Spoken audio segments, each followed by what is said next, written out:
Igor, zein dira hauek? Nire hornitzailearen aitona monak dira. Eta honek ekartze duztie gazta, esnea eta arkumeak ere bai. Begira, gainera dauzkagu hemen grafiti moduan, ezta? Bai, justo argazki berbera da. Jaiotarrak. Mikel, Ep, irikikoet? bai, pasa.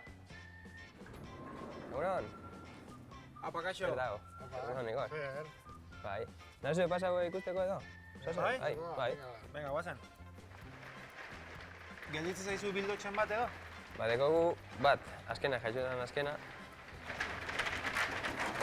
Upa, hauze da. Apa. Hauze da azkena. Jo, ezak arkumea. Nahiko pixudeko ja, Ba, ezta? Zenbat pixatzen du? Honek igual ja 12 kilo du. Zenbat arkume ukutze dituzu hemen? Ba, urten bastante, igual 300 edo 300 piko. Mikel, gaur Igorrek kozinatuko digu Bildotza laban. arkumea labean.